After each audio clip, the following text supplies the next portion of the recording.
What's your story? This is Boo Winters, and this is my story. First nigga to do an interview in the back of the back. Let's go.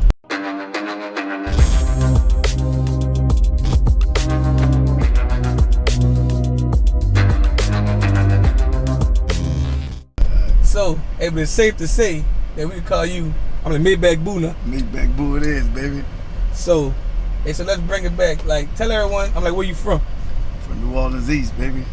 East side, 7012 East. Gotcha. So, growing up, did you have any, background in, I'm actually becoming an entrepreneur? Of course we did. We was, you know what we was doing. Getting all them bottles and, everywhere. I was selling TVs and shit, so I knew I was gonna be an entrepreneur. TVs, microwaves, Home Depot. I knew I was gonna be an entrepreneur. Right, I was talking about young Boo, from school and all. I was selling candy. I was selling candy like Chase doing right now, man. I was selling candy at school. And then after we made the candy money, graduate to something else, and just to something else. Then something else, huh? Gotcha. So, how did you actually come up? With the name. Boo. Well, my grandmother gave me that name, man. She gave me that shit when we was young. Everybody from around the way, boo, boo, boo. Fuck, she stuck with me. We rolled with it from there. Okay. So let's bring it back. What year did you actually decide to become one, party promoter? I'm saying in 1998. We was on some shit, man. We knew a lot of people. Nigga played ball and shit. So after one event, I was like, fuck it, man. I'm gonna have a party. I'm gonna make some money off these people. I know it was gonna come. Everybody liked the party.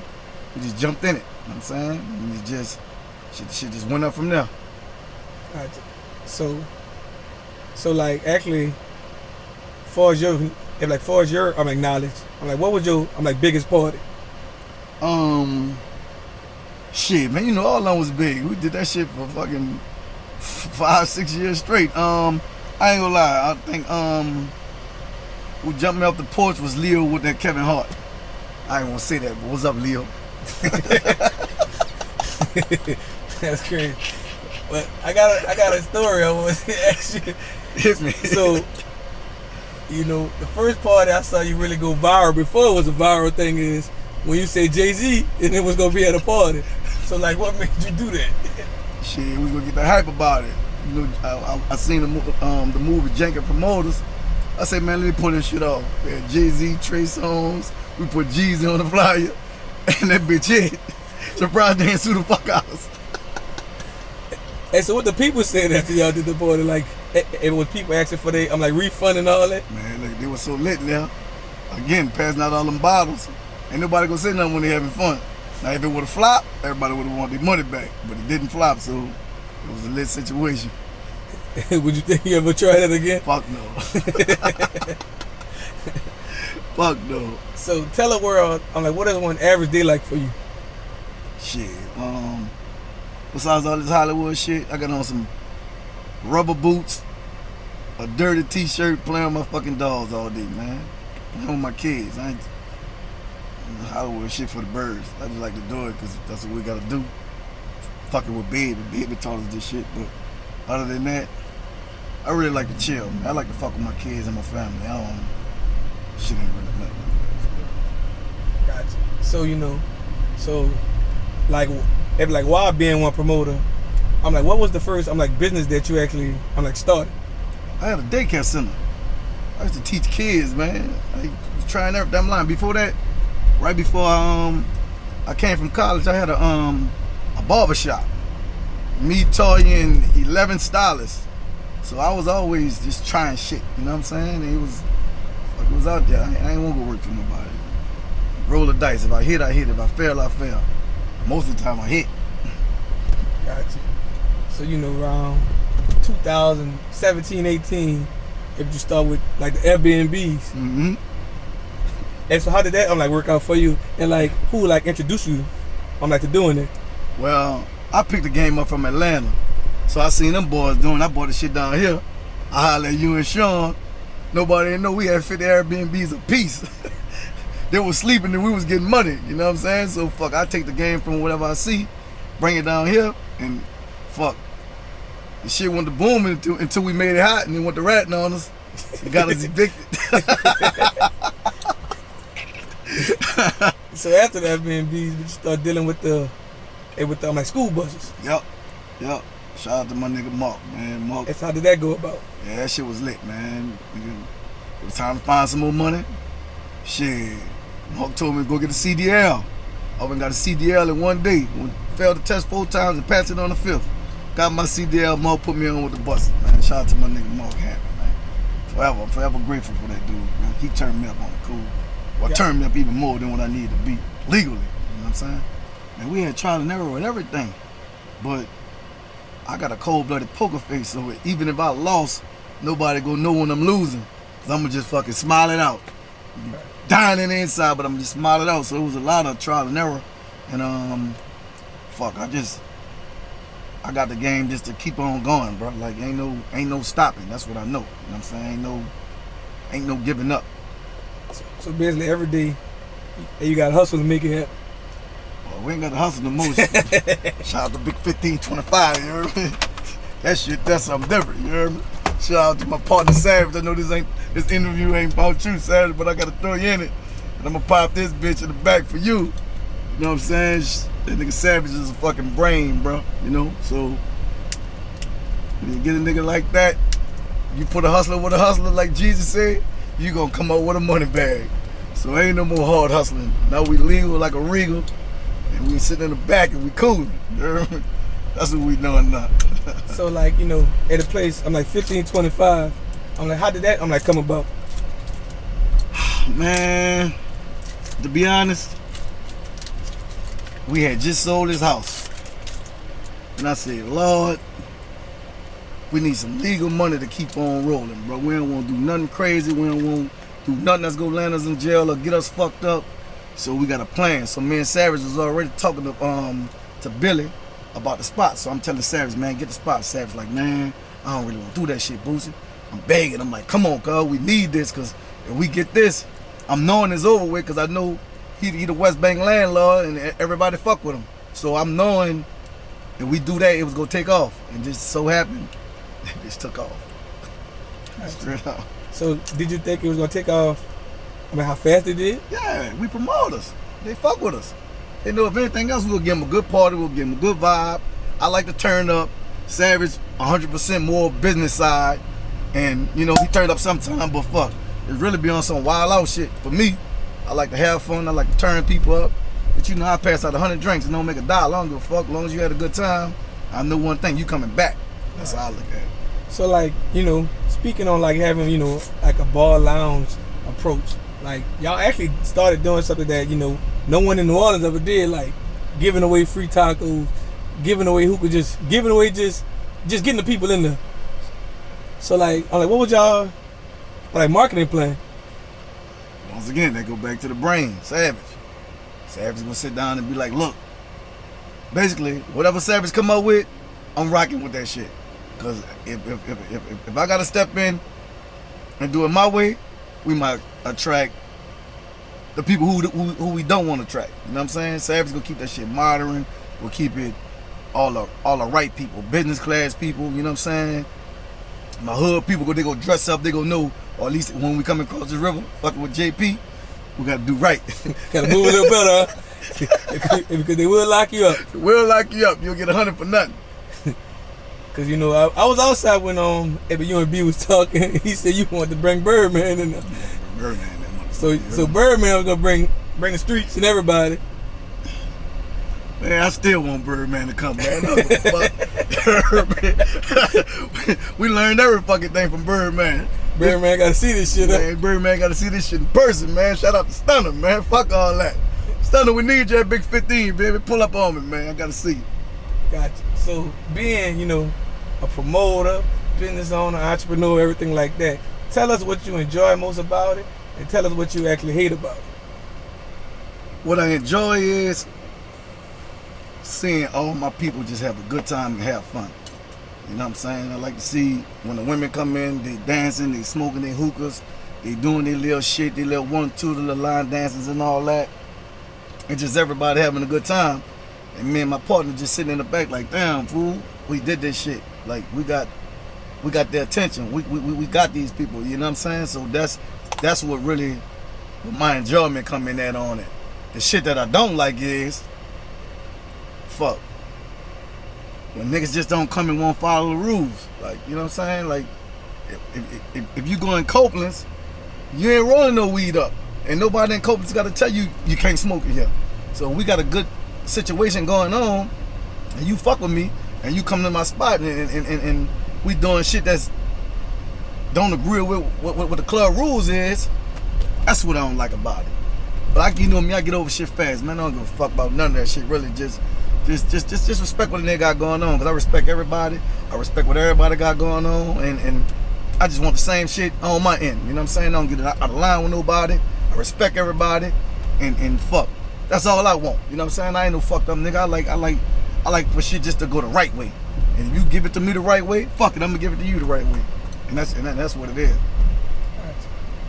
Hey, so what's your advice to someone who watching this interview think about following, behind your footsteps? Man, look, whatever the fuck you do, don't give up. Whatever you do, don't change your program or whatever you thinking in your mind. Even if the shit ain't popping off at first, just keep on going. Even if you lose, fuck it, don't tell nobody you lost. So my goal is, and how I rock, I don't tell nobody what I'm doing. So if I win, I win. If I lose, fuck it, you ain't gonna know what I lost. I'm gonna tell you I win anyway, like everybody else. You know what I'm saying? So my advice gonna be, come up with your plan, stick to your plan, and fucking never give up. Cause if I could do it, anybody could do it. You know? I ain't played it down. Speaking of what you just said, it's like, I just posted something like that. They said, man, everyone has like a mentor or something like that. Hey, but your mentor don't actually tell you the real truth of the, robbing and scamming way up to becoming a millionaire. Mm-hmm. Like, everybody got this good story, but people wonder why they couldn't make it that far. Shit. I did all that shit. I don't give a fuck what they talking about. Yeah, all that shit. I don't give a fuck. Yeah, that was my story. And what I really enjoy out this shit is nobody can't say that shit no more. Like, yeah, man, nigga be scared me now. Yeah, man, we gonna fuck over you. Oh, woo. Nobody can't say none of that shit now. When they see me, they just gotta be like, either, what's up, nigga? Or look at this bitch ass nigga. You heard me? So that's what it is. You was actually ahead of your time. Yeah, real. Cause you told me something like 10 years ago that was funny. He was like, when everybody's out there selling drugs, Boo was out there scamming. I was out there scamming. I was out there, like I told you early in the video, I was selling TVs. I was the TV man. Bitch, I go get you that thing. Then I was really scamming y'all twice. Cause I was getting a TV for like $199 and coming selling bitch to y'all for $500 here. So I was getting paid the long way over here. If a will is a will. You better fucking believe it. You better fucking believe it, dog. Real talk. So, but most people don't know, at a point in your career, you try to rap. Mm-hmm. And so how did that work out? Man, shout out to Lotto Piccolucci, T-At, my nigga Nacho, Soup. Shit, my rap career went kind of good. I was the only nigga to get all the street niggas who was out at that time to get on one album. And I wasn't no fucking rapper. I built me a studio on Tulane, got on some tracks, cause we had bought a computer from a nigga. We got on the tracks, and I just learned how to talk shit. I wasn't really rapping, I was just talking shit. So that shit was coming out good. So I decided to reach out to Lack. Carry your fucking ball. Nigga, everybody who was out at the time, man. If I miss y'all niggas' name, man, y'all know I fuck with y'all, cause y'all was on the fucking album. And I had everybody on that bitch, man. Like you can't just call fucking Lack to come outside to come get on the fucking song. How you gonna do that? I still can't get Lack to do an interview yet. He think I'm trying to talk about some other shit. He gonna do it. I'm gonna make that nigga up, man. Shout out to my nigga Lack, man, for real. So, also at that time, but you had a young Boo and like a yellow vet rapping as well. Yeah. So like, did you always put that in him? Like, you gonna be a rapper? Install that in him? Man, listen. to that little nigga there, that's all I want him to do, cause that's all he know how to do is rap. I don't want that nigga doing nothing else but rapping. That's all he gotta do. I got 3 more good years in this shit. So after these 3 years up with me, shit, nigga, this is all your shit. So I need you to shake back and understand what the fuck I'm telling you. You ain't gotta do nothing. You ain't gotta do nothing, man. Just chill, ball and chill. Rap. That's all I want you to do, man. That's it. To you, nigga. Gotcha. So, tell us, if you could change anything of your life, I'm like, what do you think if you would change, and also why? If I could change anything in my life, I'd change Janelle, I'd change Big Chop, and I'd change Spit. Because that was the niggas who I woke up every day and called, and we chopped it up, and them niggas gone. Them niggas went out early, you know what I'm saying? So I hate that I ain't got these niggas with me just to fucking be able to do what I could do right now, you know what I'm saying? So that's my fucking only regret, that I couldn't save them niggas, like, you know what I'm saying? Like, and what I mean by save them, like, if I was in a situation that I was in right now, we would have been gone. Cause we was ahead of the time, but you know, we doing shit and not even knowing what the fuck we doing. I could have been on 100 houses like Sadat by now. Saying I could have bought all the Katrina houses for $5,000 a piece. I had the means to fix them bitches for free. You know what I'm saying? I could have fixed all the houses fucking for free, and I would have been up. But you know what I want to do? Red monkeys, G-nights, clothes, take trips. Like, the difference is I know what the fuck going on now. So any dollar that I touch is a multiplying situation. Like, I ain't losing no more, because I know how money work. I know when to hold, I know when to spend, I know when to save, I know when to go with my move, and I pull back. Like right now, I bought this motherfucker, I ain't spending no more money than Christmas. I ain't spending no more money than Christmas, that's it. But I ain't buying no, come on, G-Nikes and white t-shirts all the way to Christmas, nothing else. You hear me? So if you see me with the same clothes on, fuck you. That's it. Hey, but Jadakiss, it always say, you know, if you rock the same clothes for a whole year, that means you was doing your thing. Doing our fucking job, man. So, like, living in the city of New Orleans and, you know, 20 plus years buying multiple foreign cars and different things like that, I want you to give some advice to somebody who watching this interview, like, man, I live in New Orleans, I don't really want, you know, but I really don't want to ride like that because it's dangerous. And, like, you know, like right now we in the middle of the city and you in the Maybach, so, like, what's your advice to somebody who, like, think about holding back? Man, listen, you only get one of these motherfuckers. So if you don't live it, you're going to die and everybody else going to spend your money. So the best advice I can give you is stay strapped and come outside and live your fucking life. That's all I can tell you on that. Like, I ain't holding back. I'm going on my fucking move. I want my third life anyway. I don't give a fuck. Gotcha. So, tell us, I'm like, what's next for you? What's next for me is I'm gonna open up a big ass spot in Atlanta and give it to Lil Boo, and I'm gonna get old and let that nigga take care of me. That's what's next. I'm old as a motherfucker, D. I ain't no young nigga no more. So everything on Lil Boo. Back to him. Everything on fucking Lil Boo. All you gotta do is sit back, give me my 3 years, and everything belongs to you. That's just what it is, nigga. Fuck, you already on all the accounts. You own everything. Everything in your name. Ain't nothing in my name. It's in your fucking name. So, chill out. Give me my 3 years.